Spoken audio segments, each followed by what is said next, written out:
Madame, mademoiselle, monsieur, bienvenue à Metro News. Voici les principaux titres qui seront développés aujourd'hui. Haïti a jusqu'au mois de novembre 2017 pour se mettre en règle avec le groupe d'action financière de la Caraïbe, GAFIC. Au terme de leur assemblée plénière qui s'est tenue lundi à Port-of-Spain, Trinidad et Tobago, la menace du de-risking a été temporairement écartée. La République dominicaine a été secouée par un scandale de corruption de grande envergure. De nombreuses personnalités ont été arrêtées dans le cadre d'une enquête en rapport avec l'entreprise brésilienne Odebrecht. Des élèves de certains établissements scolaires publics sont toujours dans les rues. Ils réclament la présence de professeurs dans les salles de classe. Ce mardi, des affrontements ont éclaté entre deux groupes de lycéens. République dominicaine.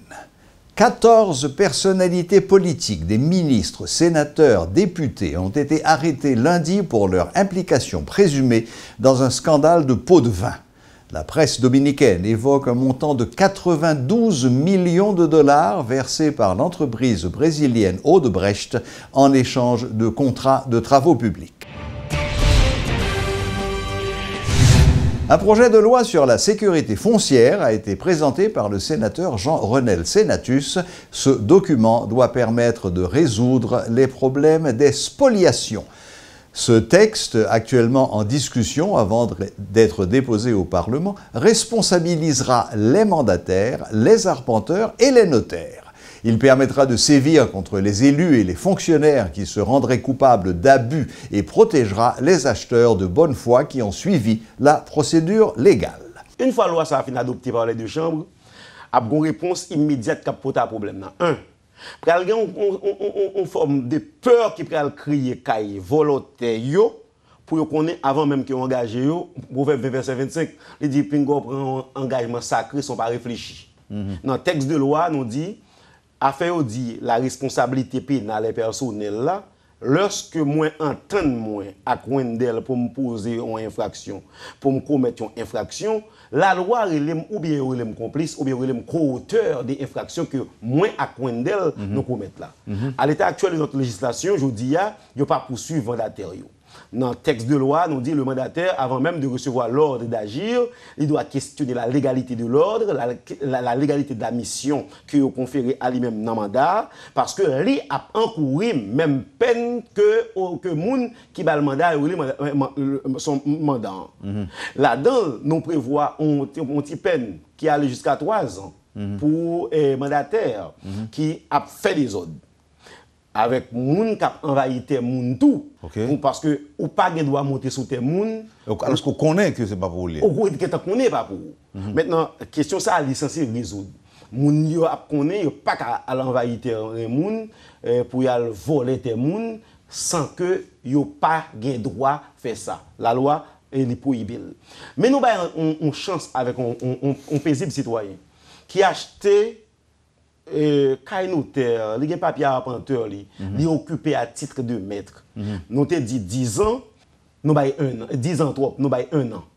1 an d'occupation paisible, n'a retiré ça les action processuale dans le tribunal de paix pour nous voir un tribunal de l'urgence. Un acheteur qui de bonne foi qui occupé pendant 1 an avec titre linamel, on monsieur vient pour l'évincer de jouissance bien mis.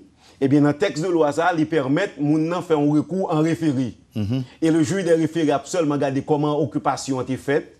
Et il a retourné mon sous tel en attendant que le tribunal compétent saisi de la question se prononce définitivement. Donc, à faire évincer mon vous mettez le dehors. Et puis, on travaille, on court monter mur, on court faire caillou. Et puis, mon qu'on a fait 15 ans pour ça. Nous mettons en fin ensemble avec lui là, dans le texte de loi. Nous parlons tout de questions l'État. En pile côté, l'État vole bien moun. Collectivité territoriale, la mairie a volé bien moun. Eh bien, dans le texte de loi, nous venons avec ces sanctions. Parce que les grands exemples doivent venir de l'État. Avec ça, nous avons une réponse qui baille, non seulement à bien exécution forcée contre eux, mais moun qui t'a utilisé autorité, la position pour le faire abus, les mêmes tout, les gars poursuivent pas là-dedans. Dans le texte là, nous questionner responsabilité officier ministériel assermenté. Nous voulons parler des notaires, arpenteurs, nous voulons parler des commissaires du gouvernement juge, qui ont même par inaction, par négligence, par complaisance, ou du moins en complicité avec les gens qui ont fait les autres terres, tu as décidé de permettre qu'on moun déposséder des gens de bien parler. Haïti a obtenu un sursis jusqu'au mois de novembre 2017 au terme de l'assemblée plénière du GAFIC qui s'est tenue lundi à Port of Spain, Trinidad et Tobago. Considérant les actes posés par l'État haïtien pour se mettre en conformité avec les exigences du GAFIC, comme la publication de la loi sur l'organisation et le fonctionnement de l'UCREF et le dépôt au Parlement du Code pénal et du Code de procédure pénale, les pays membres ont épargné Haïti la menace du de-risking qui aurait eu des conséquences désastreuses pour l'économie nationale. Le GAFIC maintient Haïti dans sa même position jusqu'à sa prochaine session en novembre 2017, avec possibilité de sortir de la zone rouge d'ici là. Des affrontements entre lycéens ont éclaté ce mardi au niveau de Delma 75. Les locaux du lycée Horatius L'Aventure ont été attaqués par d'autres écoliers qui manifestaient et qui cherchaient du renfort. Les élèves du lycée de Delma 75 n'ont pas voulu sortir pour manifester puisqu'ils suivaient des cours. Mécontents, les autres écoliers ont en réaction lancé des pierres en direction de cet établissement scolaire, ce qui a provoqué une vive tension dans la zone. La circulation automobile a été paralysée pendant un bon moment. Reportage Éloge Milfort et Elsie Dieulassin.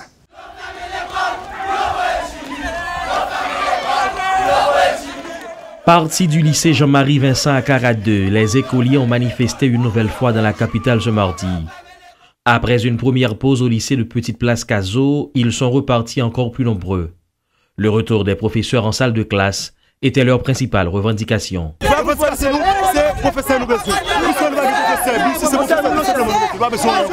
Branches d'arbres en main, filles et garçons ont ensuite défilé le long de Delma, tantôt en courant, tantôt en marchant.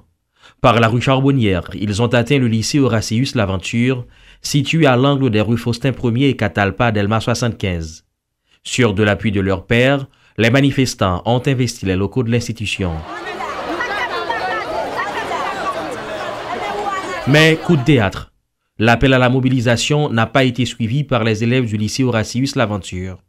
Contrairement à presque toutes les écoles publiques de Port-au-Prince depuis plusieurs mois déjà, ici, les responsables semblent avoir trouvé une méthode pour que les professeurs viennent assurer leurs cours. Entre déception et frustration, la réaction des protestataires était brutale. Jet de pierre, propos injurieux. En colère, les protestataires sont donc pris à leurs collègues qui n'ont pas voulu se laisser faire. L'affrontement est rapidement devenu inévitable.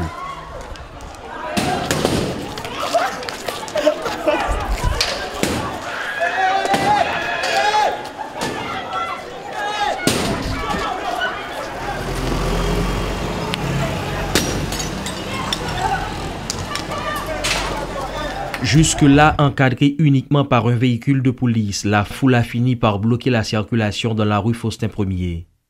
Les commerces ont dû fermer boutique pendant 1 heure environ. Et l'ordre, une fois rétabli, les écoliers protestataires ont repris leur parcours direction le carrefour de l'aéroport, destination qu'ils s'étaient fixée pour mettre un terme à leur manifestation ce mardi.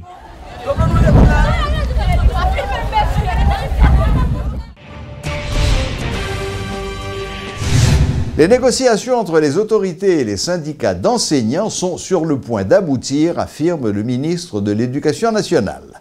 S'exprimant en marge de l'inauguration de l'École nationale Guillaume Manigat ce mardi, Pierre-Josué Agénor-Cadet a expliqué qu'il s'est engagé, entre autres, à ce que le paiement des arriérés dus aux professeurs débute au mois de juin, avant les examens officiels.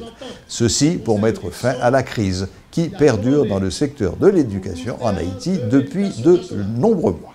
Ce ministère, à la tête duquel je me trouve, de prendre toutes les dispositions qu'il faut pour pouvoir rémunérer tous les enseignants nommés qui travaillent dans cette école. Et en face de vous, je prends l'engagement. Inauguration ce mardi de l'École nationale Guillaume Manigat, située rue Charéron dans le centre-ville de Port-au-Prince. Construite avec l'aide de la Suisse, cet établissement comprend notamment 3 bâtiments à 2 étages, une bibliothèque, une salle informatique et pourra accueillir 720 élèves en double vacation. L'ambassadeur de Suisse en Haïti, Jean-Luc Virchow, qui assistait à cette inauguration, a rappelé que l'accord Suisse-Haïti prévoit la construction d'une 12aine d'écoles de ce type. En réponse aux besoins du gouvernement haïtien de renforcer la sécurité dans les infrastructures scolaires pour offrir aux écoliers haïtiens un meilleur cadre d'apprentissage, la Suisse, en appui au ministère de l'Éducation, a développé le programme d'appui à la reconstruction des infrastructures scolaires dénommé PARIS. Ce programme répond aux priorités du ministère de l'Éducation nationale. À travers ce programme qui a démarré en décembre 2010, la Suisse a prévu de coopérer avec le gouvernement d'Haïti sur une période qui va jusqu'à fin 2017 et sur la base d'un engagement budgétaire d'environ 20 millions de dollars sur l'ensemble de ces années.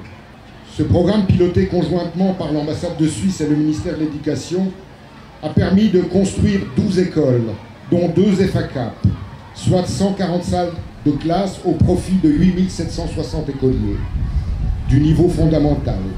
9 d'entre elles, à l'image de l'école Guillaume Manigat, sont déjà terminées. Elles totalisent 104 salles de classe et offrent de meilleures conditions d'apprentissage à 6580 écoliers. Les 3 autres, avec 36 classes, sont en phase de finition. Elles seront remises au ministère de l'Éducation nationale à la rentrée académique prochaine en septembre. Avant le début de la saison cyclonique, le chef du gouvernement a eu une réunion de travail lundi avec les présidents des associations des maires de l'Ouest, du Sud, du Sud-Est, de la Grande-Anse, des Nippes, du Centre, de l'Artibonite, du Nord et du Nord-Ouest. Ce mardi 20 mai, le Premier ministre a eu une séance de travail avec le Conseil national de gestion des risques et désastres. Cette réunion a permis notamment aux présidents des associations des maires du Sud, des Nippes et de la Grande-Anse d'exposer la situation des régions frappées par l'ouragan Matthew en octobre 2016. Les maires ont fait état de problèmes divers tels le manque d'équipement pour les travaux d'assainissement.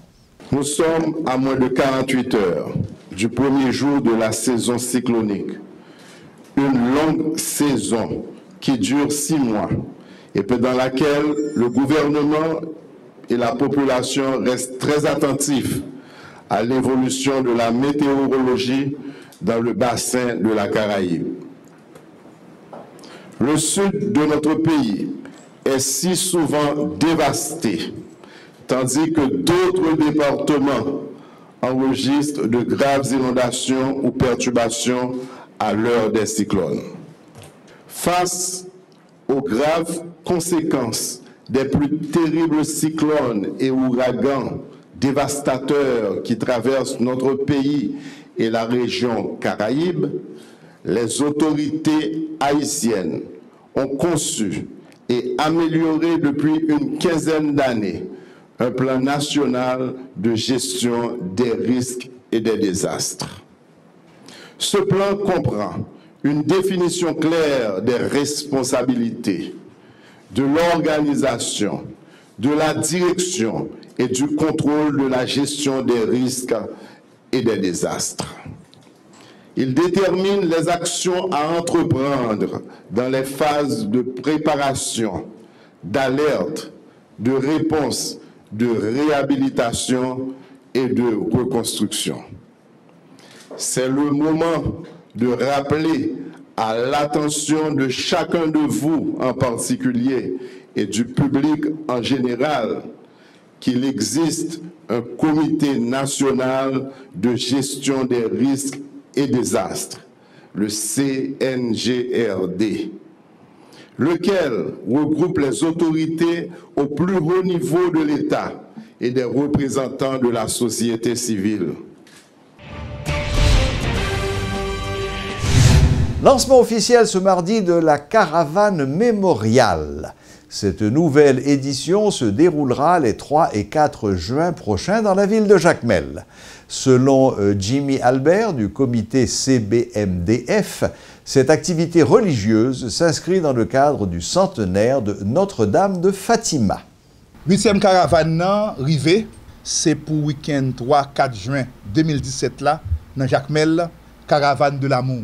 C'est caravane tout le monde qui porte blessure dans le cœur, monde qui gagne en pile tristesse qui envahit la vie, monde qui senti que yo trahi yo, monde qui porte de grandes douleurs dans l'âme yo, eh bien les cœurs unis de Jésus et de Marie à travers caravane ça pour porter pansement, pour porter guérison. Et c'est peut-être ça le ciel va nous rendez-vous dans gros fête la Pentecôte là, dans Jacmel pour nous à célébrer l'amour de Jésus, mais surtout pour nous venir demander bon Dieu porter en pile remet dans cœur nous.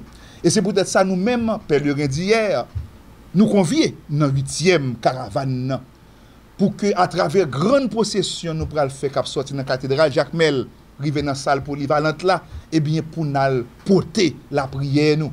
Et à travers la grande veille de prière, et bien nous pral gagner moment côté nous pral vivre ça nous relève soirée Pentecôte là parce que 4 juin, c'est fête la Pentecôte, la Vierge Marie était là, joue l'Esprit ça descend dans le commencement, et c'est peut-être ça, joue ça tout, nous pourrons faire belle fête la Pentecôte avec Maman Marie, Notre-Dame de Fatima. Dimanche 4 juin, belle fête la Pentecôte, pour nous vivre, remet ça, que Jésus lui-même l'a appelé pour nous vivre là, à travers la caravane de l'amour. La boucle est bouclée. Merci de votre fidélité et à la prochaine, même heure, même chaîne.